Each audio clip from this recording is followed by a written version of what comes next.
Assalamu alaikum, brothers and sisters. Welcome to this emergency podcast. Quickly, we got Shaykh Haitham al-Haddad joining us shortly, inshallah. We're going to be asking him some of the questions that you have about the recent escalation between tensions and the all-out war, really, broken out between Iran and the Zionist occupation in occupied Palestine, so-called Israel, led by Benjamin Netanyahu. So, Assalamu alaikum, Shaykh. So we'll get straight into the first question.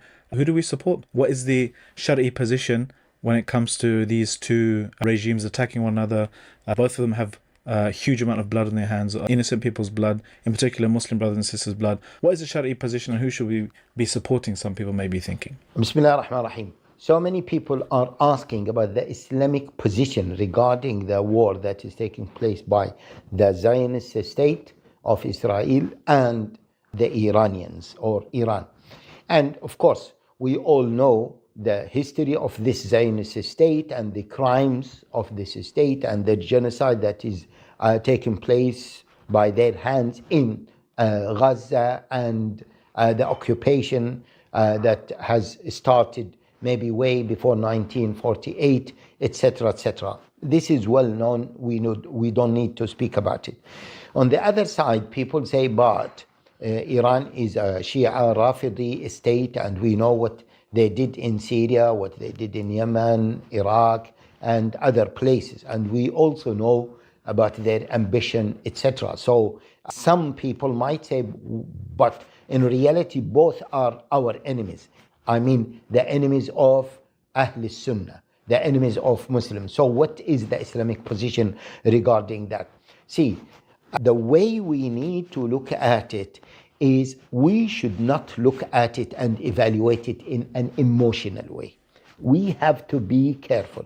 Also, we should be very careful that we should not talk about the crimes of Israel alone without looking at the bigger picture, or the crimes of Iran, and then we say, you want Iran to win the war, but look what they have done, this and that. No, we should look at it from a geopolitical perspective. And subhanAllah, brothers and sisters, this geopolitical perspective is actually the Islamic way of measuring things or judging such big conflicts. From an Islamic perspective, we judge such things according to the outcome, the possible outcomes, and the consequences of such conflict. We all know that Allah Jalla wa Ala told us about this rule in so many verses in the Quran. Even the Prophet ﷺ said, وَإِنَّمَا لِكُلِّ امْرِئٍ مَّا نَوَى. Look at the outcome, don't look at the action itself. Allah Jalla wa Ala says, وَلَا تَسُبُّوا الَّذِينَ يَدْعُونَ مِن دُونِ اللَّهِ فَيَسُبُّوا اللَّهَ عَدْوًا بِغَيْرِ عِلْمٍ. Don't do something before you see the possible outcome, even if that is a good thing to do. Also, we all know about, subhanAllah, a geopolitical conflict that took place between the Romans and the Persians during the time of the Prophet sallallahu alaihi wasallam. And Surah Rum spoke about it. Alif Lam Mim غلبت الروم في أدنى الأرض وهم من بعد غلبهم سيغلبون في بضع سنين. And we know that, as it is mentioned in Sahih al-Bukhari, that Muslims at that time, the companions, wanted the Romans to win the war against the Persians. It doesn't mean that they like the Romans. They like, of course, maybe someone can say that they like the Romans more because they are the people of the book, and the Persians were not the people of the book. And the people of the book is still closer to Muslims. But that doesn't mean that they agree with the Romans. That doesn't mean that they have no conflict with the Romans. But geopolitically, the Romans are closer to the to Muslims than the Persians. This is one way to look at it. But also, maybe the consequences of the victory of the Romans will be far better than the win or the victory of the Persians. So here we need to look at it from this perspective. If Iran were to lose, or if Israel were to win, what are the consequences on us as Muslims, on the Middle East, globally? what will happen. Definitely, brothers and sisters, if Israel wins the war, then there will be major negative. It will be a disaster on the Ummah. Even to be honest with you, brothers and sisters, this will be a disaster for Syria itself. I know that so many Syrian brothers and sisters, they say, oh no, we don't want, or they hate Iran because of what it did to them. But imagine if Israel wins the war against Iran, what will happen? Israel the next day will attack Syria and will continue attacking Syria, and no one can stop them. Even Turkey at that time might not be in such situation, be able to stop Israel. Israel basically will be the superpower of the Middle East, and they will do whatever they want to do. Of course, as you know, the Arab countries are very afraid, and they will be even more afraid of doing anything. Of course, this means that they will finish the people, will finish the Palestinians, will finish the people in Gaza and the West Bank, and they will become even more brutal and aggressive. Some people might say, and this is, I don't think that anyone will argue about that. Some people say, but same thing, if Iran wins, it will be the superpower of the Middle East. Yes, if it will win, it might be a sort of a superpower of the Middle East, but still, ideologically, the Saudis, the Turks, Saudi Arabia, Turkey, will not accept the hegemony and the control of Iran. So there will continue some resistance for its hegemony. Basically, the consequences of Israel winning the war go way beyond if Iran wins the war. And we all know that Israel is not just Israel. Israel is the spearhead of the Western project. So therefore, if Israel wins the war, you can say that even the Western ideology will start to dominate more and more in the region, in the Middle East. So this is how we should look at it. Wallahu alam. Jazakallah khair, Sheikh. So the geopolitical position, looking at the consequences, looking at the different masalih and mafasid, is the Shar'i position, you're saying. What else are you reading into this escalation in the last few days? So the war is 2 days old now, 2-3 days almost. What are some of the lessons that you've noticed, that you've been reflecting on? There are some other key points about this war between Israel, the Zionist state of Israel, and Iran. Of course, we woke up on Friday and we have seen what Israel has done to Iran. They have killed number of the top leadership of the Ministry of Defense or the military of Iran. They killed a number of Iranian nuclear scholars. They also attacked the nuclear facilities of Natanz. And even there are reports that they have attacked some other research centers and some other nuclear facilities in other places. That was, to be honest with you, a big shock. And even for so many people, they thought that that's it. Iran has finished, especially with the killing of the top leadership of the military and the army of Iran. But to be honest with you, Iran managed to recover quickly, which confirms a very important strategic perspective that Iran is a huge country. Iran, by the way, in terms of population, it is nearly 100 millions. And in terms of area, it is one of the biggest areas. The area of Iran is almost more than half of Europe. It is number 17th in the world in terms of its size and population. So, and of course, we know the history of Iran. We know also, this is a very critical point, that Iran continued for 8 years, had, the 8 years of war against Iraq. So Iran is not a small country, is not a country that you can play with. They have the experience. They have been involved in many long wars. So that's why to defeat them is not an easy matter. I don't know what were the calculations of Israel or even the West America, America behind Israel. So yes, Iran is heavily infiltrated, and we all know that Israel have declared clearly that they killed a number of the commanders from within by the Mossad agents in Iran who were operating in Iran. Also, in the last maybe year or so, there were assassinations of so many Iranian nuclear scholars. So definitely this is a very weak element of the Iranian government or Iran.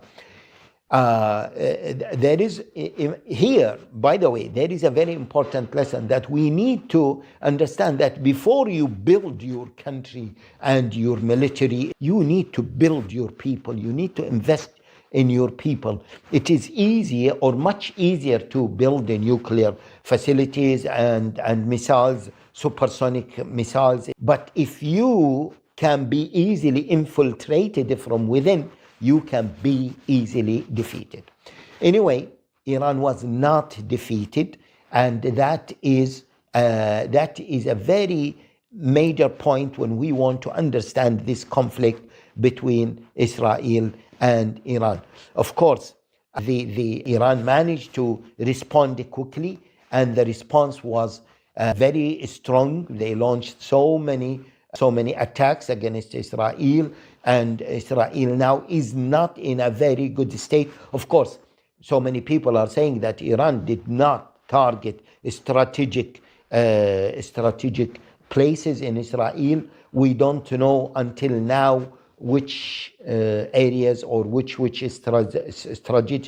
strategic targets were destroyed by the Iranian missiles, but definitely the response of Iran was strong enough to threaten Israel and to make Israel to think twice about this conflict and this war. Well, since then, Sheikh, attacks have been escalating and ramping up on both sides hitting, different types of civilian and military infrastructure and energy and oil and gas fields and so forth. Do you think this is going to die down anytime soon?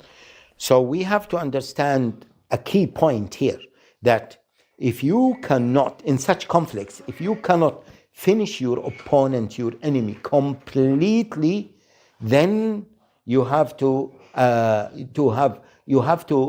reconsider your calculations.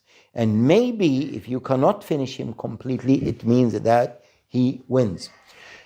If you remember, when Israel started the aggression against Gaza, we said that if they cannot achieve their goals, then Israel will be seen as defeated.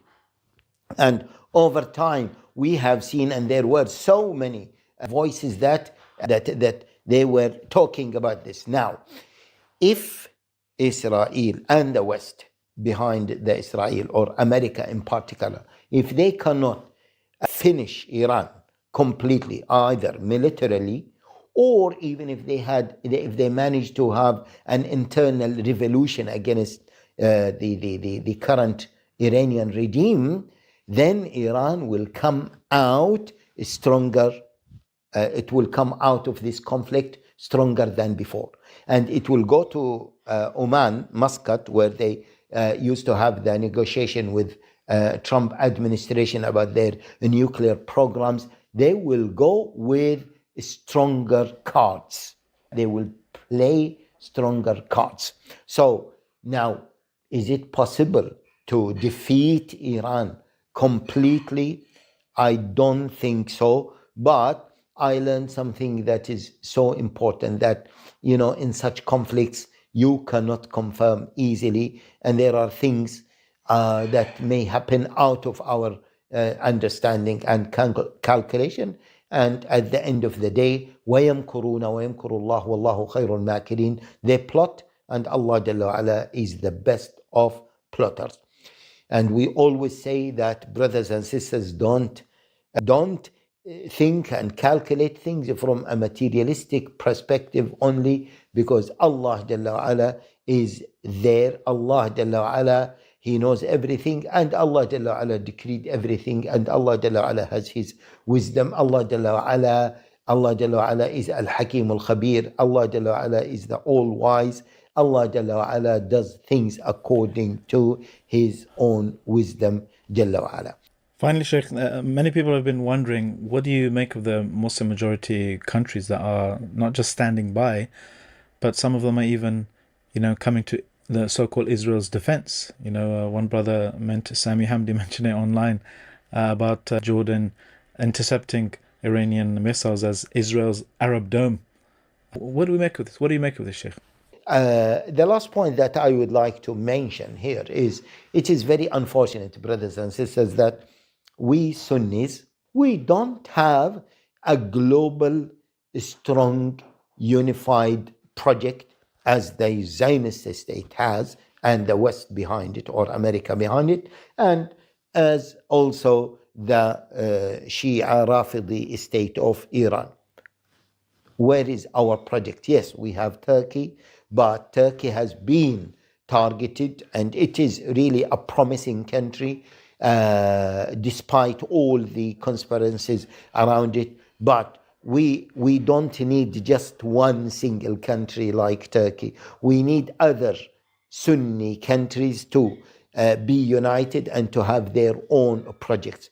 Of course, it is very unfortunate that most of the leadership in Muslim Sunni countries are corrupted, and they are actually Western puppets, and they just want to, and we saw that all of them want to normalize with Israel. They want to please Israel.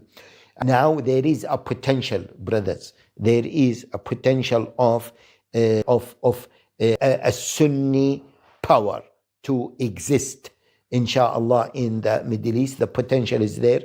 So as I said, we have Turkey, and let us not forget Pakistan. And we have seen the statement made by the Ministry of Defense of Pakistan and the Defense Minister, that they are going to support Iran fully, because they know, and they mentioned it, they made it clear that they know the bigger picture, and it is not about Iran, it is about any country or any Muslim Sunni, any Muslim state that wants to be independent of this Western hegemony, that especially if this Muslim country would like to be a nuclear state such as Pakistan, so they will be targeted. So they will be the second target after Iran, and the Benjamin Netanyahu had made it clear that they will target Pakistan after Iran. So this project, inshallah, is a potential project for the Muslims, for the Sunni Muslims. We need to support that. Inshallah, there will be other Muslim countries that will join. Before I end this, I'd like to say that, listen, do you think that the Zionist state of Israel will live in peace after that? They are living in a state of fear. Their people are living in a state of fear. We have seen that they are now using not only the shelters, but they are going into the tunnels and they are staying there. So the people of Israel, they are not used to such wars, and they will not be living in a state that they will not live in a state that does not provide them with full security and peace. They are not Muslims. They are not like us as Muslims. We as Muslims, because we know that this life is a test.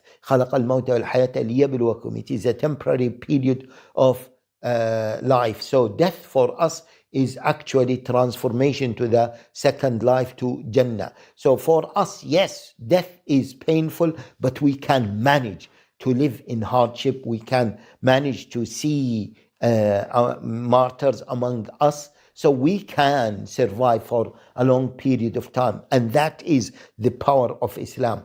But for non-Muslims, especially the Israelis, because of their religion, they don't have that belief. They don't believe in the hereafter. They don't believe in paradise. So this unique power of Muslims should make us proud of our religion, and should also give us confidence that we can stand long conflicts. Others cannot stand long conflicts, but we need to build ourselves. We need to build our iman. We need to build our unity. We need to be stronger in terms of technology, etc. And inshallah, this will happen. Of course, see, unfortunately, the absence of a Muslim superpower is leading to this global injustice and the global state of instability that is caused by a tiny Zionist state, and that's why we want Muslims to have this superpower in order to create an equilibrium within the Middle East, or in fact within the world globally. Yes, these were some of my comments about this conflict. Jazakumullahu khairan. Jazakumullah khairan, Shaykh, for your time. And Jazakumullah khairan, brothers and sisters at home, for watching as well. Remember, as usual, give a like and a share if you like this podcast, emergency podcast. And also, remember to check out our Guardians campaign. Many of you have been signing up, Jazakumullah khaira, to be a Guardian. Until next time, I've been your host, Salman Bak. Jazakumullah khairan to the Shaykh and to you all for watching. If you do have any questions or comments you'd like me to put to the Shaykh in the next few days, it's a rapidly unfolding situation. Please do let me know in the comments below, and I'll try my best to put them to the Shaykh, inshallah, or any other guests. Let us know in the comments below. Until next time, assalamu alaikum. بأنك تقبلني يا كريم.